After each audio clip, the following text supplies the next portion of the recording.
Welcome, Jet fans, to a Victory Friday version of the Jets Life podcast. And what a night last night was. Jets come out with a huge statement win against a team that we all hate for many, many reasons. Coming away with a 24-3 win, a statement win, win that really, going into this game, obviously a win's a win, but to come out with a lopsided win in the way that we did, just commanding the game from start to finish. This is the type of situation that we really were hoping for out of this team. It's something I wanted to see last week against Tennessee, just having control from start to finish. Unfortunately, was not the case in that game. We still got away with a win. But here we are, 11 days into the season, got through this tough start of opening up on Monday Night Football, short week to Tennessee, a short week to New England, and end up leaving the way that we, if you're a Jet fan, you look at the opening schedule, 2-1 after 3 games, we would have all signed up for it. Obviously, we want to be 3-0, but that opening game in San Francisco against the 49ers was a tough task. I was optimistic for that game.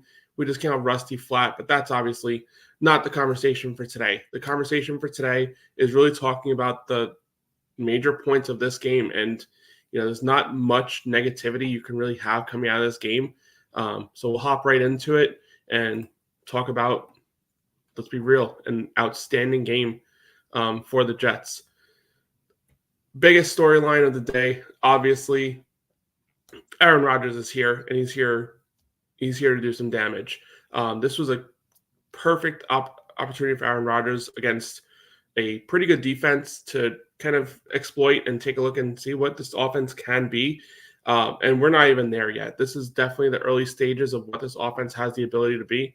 But Aaron Rodgers coming out in this game, he came out firing. A lot of passing situations early in this game, not something that we've seen a lot of this offense.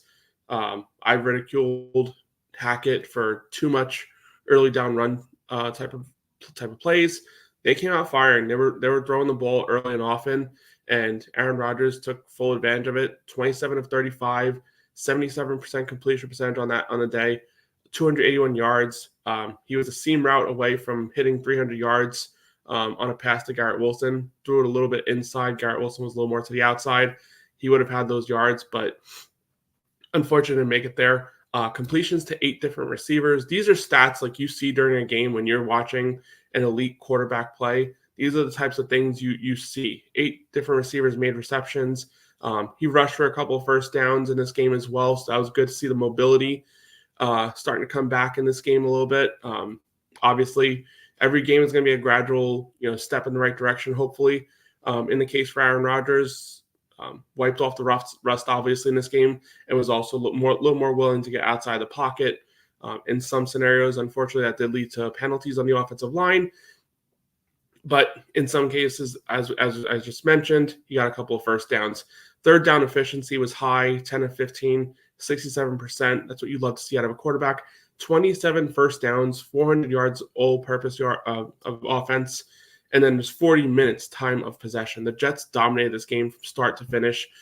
There was a period in the first quarter where I think the Patriots ran 3 plays and the Jets had the ball almost the entire first quarter. It was just outstanding to watch. Really just the type of game that we want to see from this coaching staff. Can they come out? Can they take command of a game, especially against a team that you're expected to beat? We've seen it so many times over the course of Saleh's tenure where the Jets kind of play down to the competition level, and in other cases play up to the competition level, in many cases against the Bills, but also vice versa, coming out flat in either direction as well. So huge to see the Jets come away with a victory here. Aaron Rodgers, like I said, is here, and this was absolutely the type of performance you want to see from him. Every bit of a Hall of Fame type of performance that we saw from him. And let's be real, this offense is still not where we believe it can be. Plenty of room for improvement, plenty of room to, obviously Garrett Wilson had a little bit of a down game. We'll get into the receivers a little bit later. The running game as well. We'll touch on all that stuff as we kind of proceed. But let's actually move into the running game since I just mentioned it. Braylon Allen and Breece Hall, absolutely just an exciting tandem to watch. Braylon Allen, I think, you look at him and you see kind of, obviously he's got a long way to go to be in the stratosphere of what Derrick Henry was with Tennessee, but you see that power, you see that just downhill running, his nose like goes straight to the ground and he's running 5 yards per carry. And it's not even just that. I mentioned this earlier in one of my older podcasts. It's not just the yards per carry. It's every time he touches the ball, he seems to fall forward. And it's his size, obviously. No one wants to go up there and tackle him. I mean, defensive linemen have the opportunity. They're bigger than him for sure. But it seems like every time he gets the ball, he's falling forward. And, those 2 or 3 yards that you fall forward to, those are huge in managing the chains. Aaron Rodgers absolutely loves that type of style. There was a sequence earlier in the game. Maybe it was in the middle of the game. I forget exactly. I think it was in the second quarter, actually. Play got blown up in the backfield. Jeremy Ruckert had a guy go right by him in the run game, and it should have been a 3-yard loss. And Braylon Allen just lowers his shoulder, has the guy fall back, and he gets back to the line of scrimmage. Actually gained a yard on the play. Should have been a 3-yard loss. That's a 4-yard over expectation for Braylon Allen on that play. And he's a player that I am really excited about. I was excited about him. I thought the Jets really needed to address that complimentary back to Breece Hall. It didn't work out last year with Dalvin Cook, and it's working out specifically this year with Braylon Allen paying dividends early in this game, but early in the season. So super excited about what Braylon Allen has the potential to be.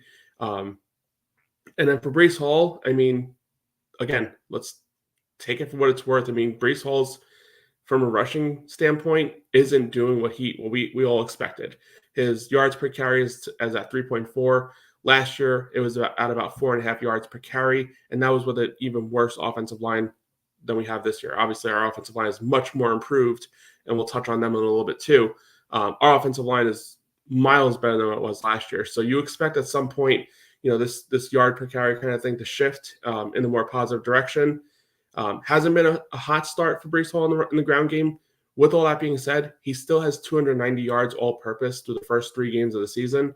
So, there's obviously room for improvement, but he's doing his job, and he's also splitting carries with another running back, whereas Dalvin Cook was pretty much non-existent for us last year. So the Killer Bees, as they've been nicknamed, keep it going. I kind of wish the Jets would have given Braylon Allen an opportunity at the goal line, so he has another chance at the Rookie of the Week belt, but it doesn't look like that's going to be much in his favor this year with only 68 all-purpose yards on the game. But who knows? Maybe all the other rookies don't show many flashes either. As I mentioned with the offensive line, let's just put it out there. This offensive line is miles and miles better than what we've experienced in the past couple of seasons.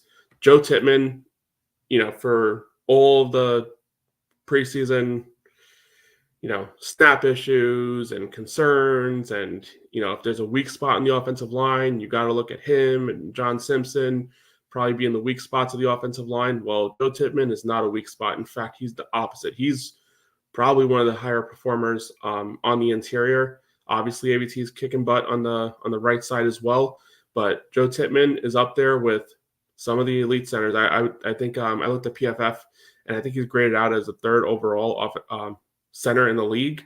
That is outstanding. That is a huge surprise for all of us. It's a player that we believed in, that eventually things would kind of turn in his direction. He was the first center taken in the draft last year. So obviously the Jets had a lot of high praise in his abilities.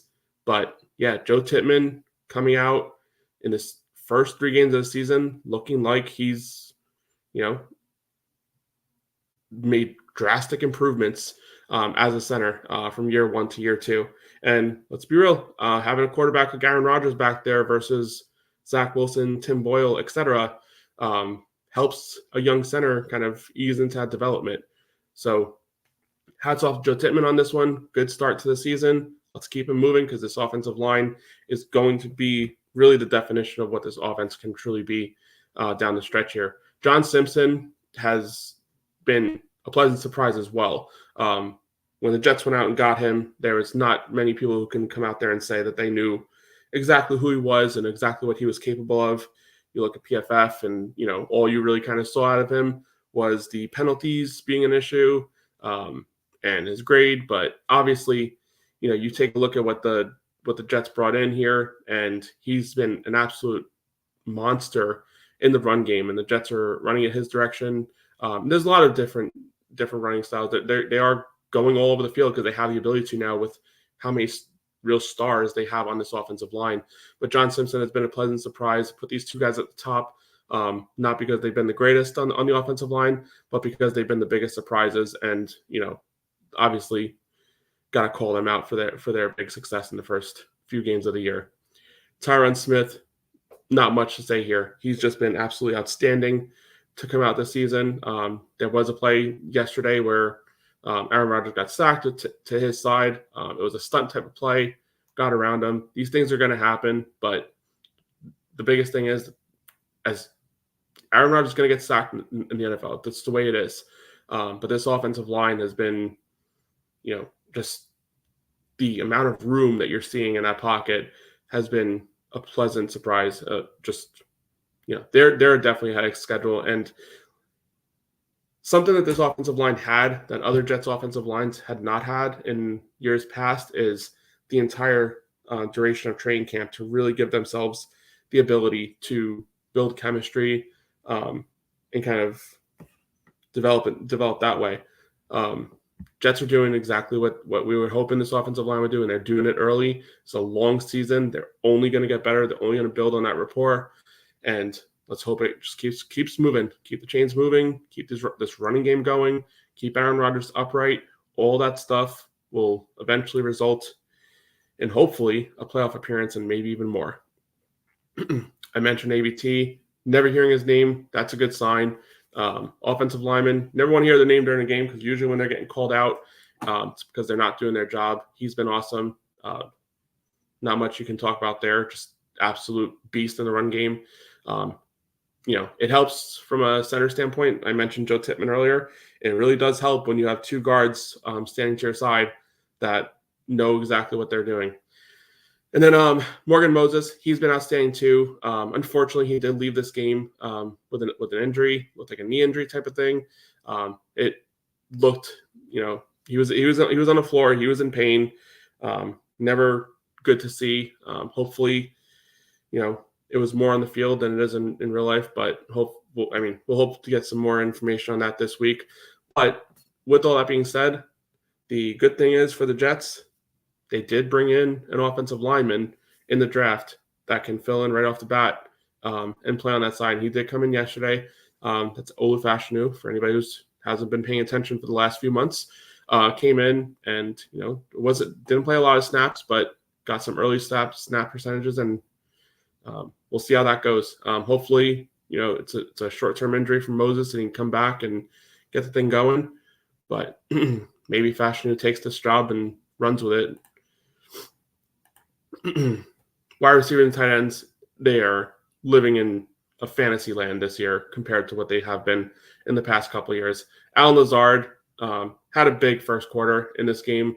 3 catches, 48 yards, a touchdown. On the touchdown, I think the guy was holding his jersey for what felt like 10, 15 yards. Allen Lazard on that drive, maybe it was on the first drive too. Just both completions were just like quick out. Not even quick out routes, just like quick passes right to him at the line of scrimmage. And the Patriots did not look like they wanted to tackle him for whatever reason it is. Stiff arm on the one play in this one, made a nice move, get around the defender, and eventually end up in the touchdown. And even on earlier in the game too, Jets are backed up in the 10 to 15 yard line, somewhere in that range. Allen Lazard gets a short pass and just doesn't go down, gets about a 40-yard reception there too. It's awesome. Allen Lazard, we all know, had an awful year last season with the Jets. Obviously, the quarterback play has a lot to do with it, but this year he seems to have turned the page a little bit. He's every bit the number 2 receiver on this team right now. Mike Williams obviously was brought in to be that guy. It's taking him a little bit more time to kind of get caught up to speed, obviously, with the ACL injury. But Allen Lazard, let's give him credit where it's due. Last year we were, drilling this guy for having an awful season. This year he's stepping up and making some plays. Jets are 2-1, and he's a big part of that. Let's be honest. Conklin has been quiet the first couple of games. This was definitely his coming out party for the 2024 season. 5 catches for 93 yards. The big one was the Jets were in the red zone. I think it was following a penalty. It was second and long. Aaron Rodgers just gives a little check down type of pass. It looked like he was running a little slant route, and just slowly but surely, just running in yards after the catch, gets the first down, and that eventually leads to a touchdown on that drive. Garrett Wilson, 5 catches, 33 yards, and a touchdown.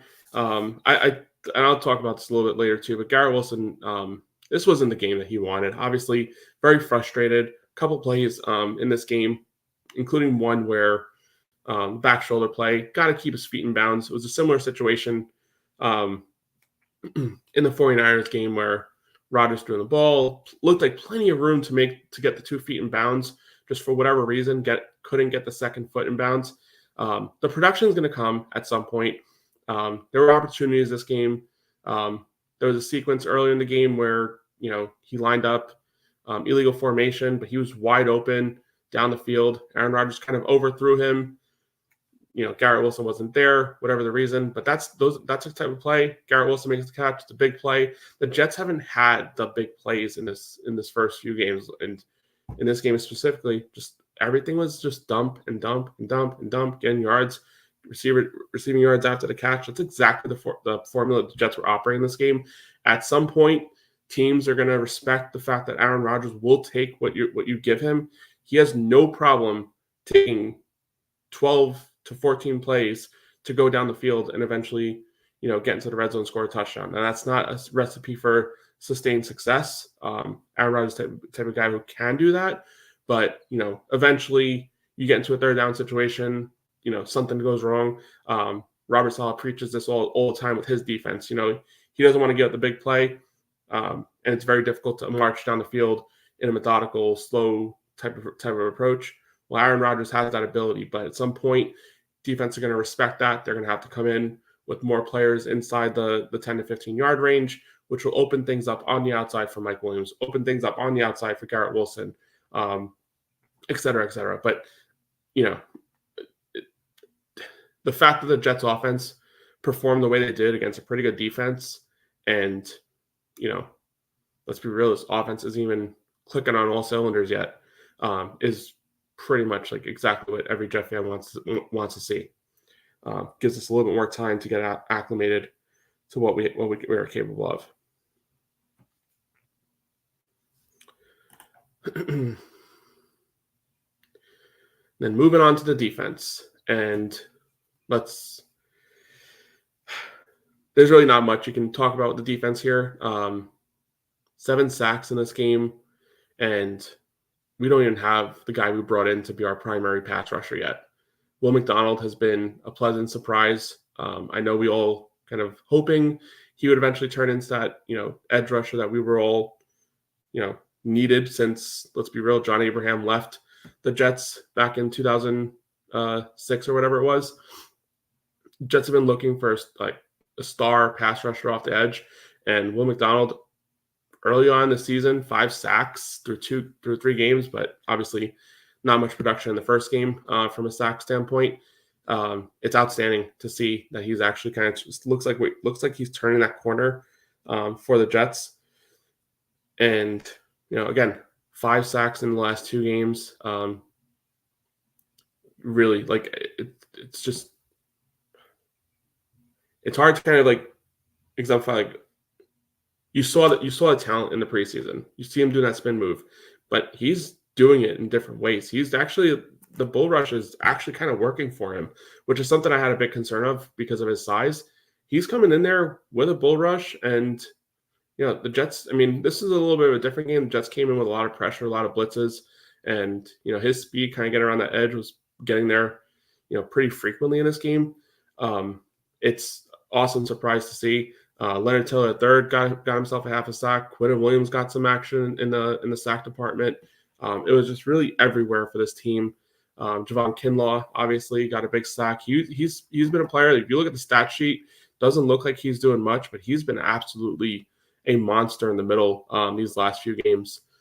Big reason why we were able to contain the run in the Tennessee game, and a big reason why we were able to contain the run this game as well. 140 all-purpose yards for the Patriots. I mean, we all understand the Patriots are in no way, shape, or form a world beater by any means, but the Jets doing their job against a poor offense, and then the one turnover, the strip sack and recovery by Chuck Clark on a play that, from the angle that TVs were showing it, you couldn't even tell anything. The only reason I knew what was going on is because all the Jet fans jumping up and down and pointing their arms in the other direction.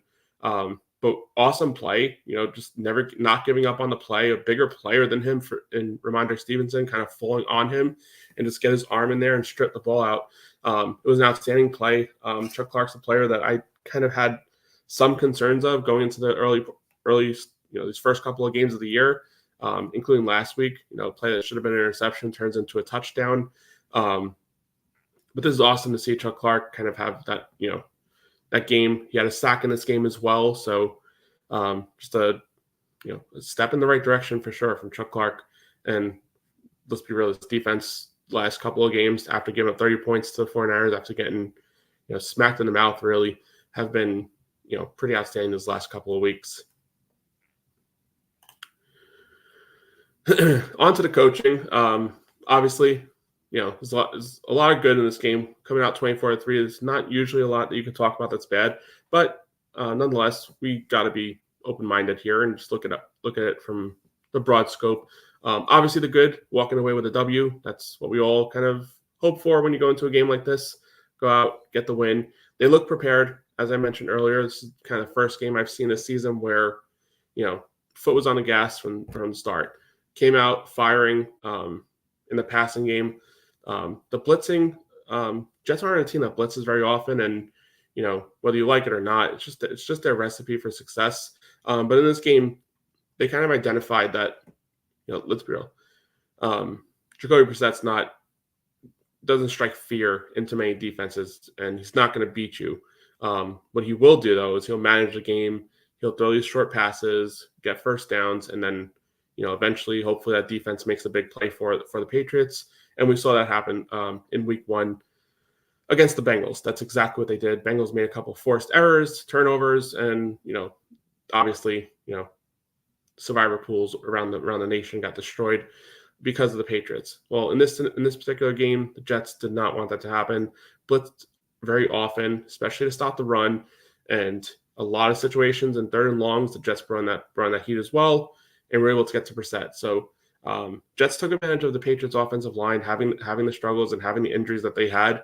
That left tackle, unfortunately, was put into a very poor situation, had multiple holdings on the same drive. It was just a bad situation for the Patriots overall, and the Jets took advantage of that very frequently. Not much bad in this game, obviously, but got to point out a couple of things that kind of irked me a little bit. Just got to be real whenever we're talking about the Jets. Timeouts being burned on delays, whether you call it coaching or Aaron Rodgers' fault, whatever it is, it's something that's got to get corrected. And the Jets have plenty of time to correct these things. I'd much rather it be an issue when you're 2-1 than later in the season. Wipe off the rust, obviously, and that'll get corrected. The Jets have 10 days to figure out what is going on. Are the play calls not coming in quick enough? Are they, too many option plays on it? And whatever the issue is, you have 10 days to figure it out, and obviously the rest of the season to figure it out. But it's something that's got to get figured out now.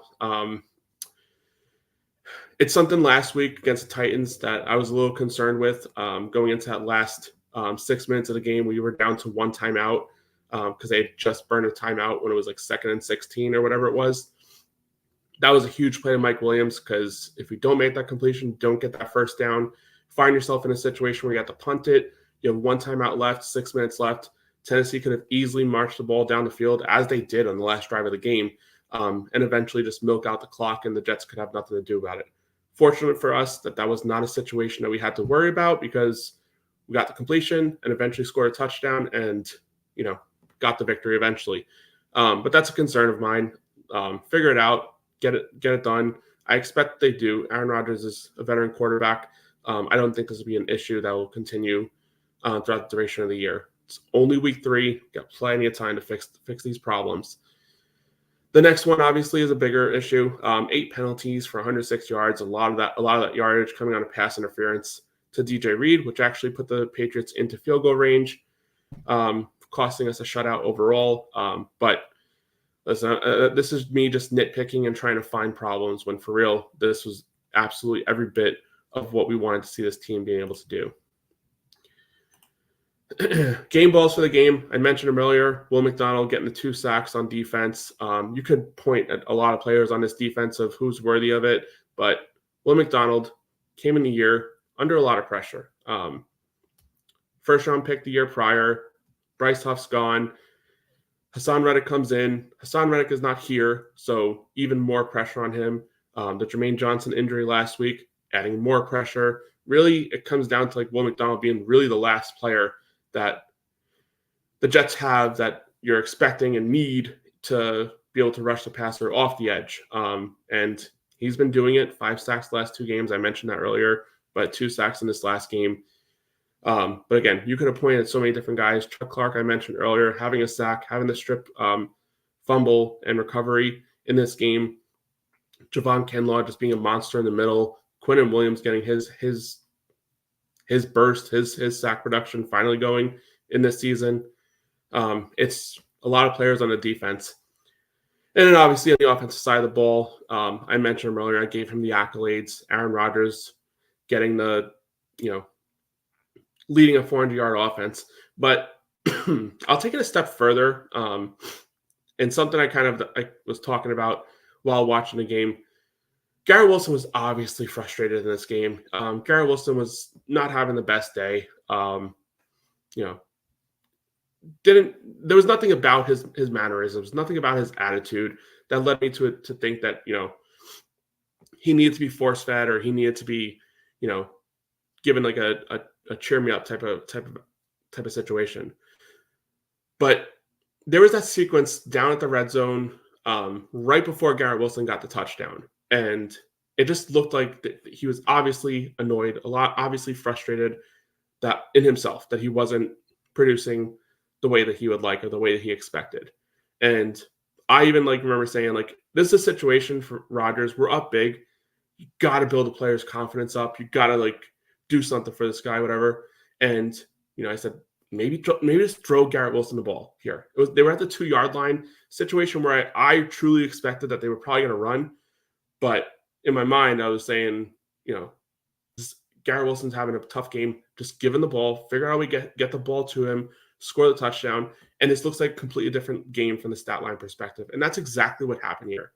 And I honestly think that that's a situation that Aaron Rodgers saw as well. Because if you look at Aaron Rodgers on that play, he was eyeing Garrett Wilson the entire time. He even double clutched. He was waiting for Garrett Wilson to find a spot that he can throw in the ball, deliver it, and get the touchdown. And that's exactly what happened. That's leadership 101. Aaron Rodgers saw a potential issue, not a significant issue, but just an issue big enough to where he felt he needed to build up Garrett Wilson's confidence, and that's exactly what he did right there. You saw Garrett Wilson after the touchdown, all smiles. It looked like a completely different player than it was 2 plays prior. So obviously Aaron Rodgers gets the game ball for his performance in this game, but from a leadership standpoint, that's exactly what needed to happen on that play. And, try and give myself a little bit of props here on calling it out. But that's exactly the type of stuff that, Aaron Rodgers, for whatever reason, gets the negativity of the national media. All that crap has got to stop. This guy is every bit of a good teammate. The only negativity you hear about him comes from the national media. I haven't heard much negativity from players around the league. So I don't know why it's out there. Could it be because he's just a media nightmare because he doesn't want to talk to certain people, give people information, the Schefters of the world, the Rapports of the world, just, lose my number, all that kind of stuff. Could that be the reason why he gets a bad rap? Potentially, but it's unwarranted because he's a good teammate. And that type of play right there kind of signifies exactly that. delivering a play. And let's be real, it was kind of a risky throw when you look at where he was throwing it, but it was thrown in the right spot where Gonzalez had no shot at making the play. But call it what you like. It's a Jets win. It's a much-deserved win, much needed. 3 games in 11 days. It was not easy for the Jets to reach this point. And let's be real, 2-1 is every bit of what this Jets team needed to be at this point in the season. They're there. And you look in the future, got Denver coming up, Minnesota coming up, and then eventually the big game against Buffalo coming up. There's the situation that we're really kind of hoping for the Jets to be at. That's where we are, 2-1. Going to Denver, we have 10 days to prepare for a rookie quarterback in Bo Nix, a quarterback that has struggled a little bit in his first couple of games of the year. Let's see if he's still the quarterback by then. I kind of expect that to be the case. But Jets are 2-1, guys, and it's going to be a long season and looks like it's going to be a fun one thanks to the guy playing quarterback in Aaron Rodgers. That's all I got here. Been a lot of fun. The Jets team really looks like they're moving in the right direction. Let's hope this offense keeps it rolling. Keep producing, fix the errors, correct the mistakes, and who knows what this team can be. We're in September only, and things are just starting to get fun. If you haven't already, please take the time, hit the like button, subscribe to the channel. Most importantly, let's go Jets.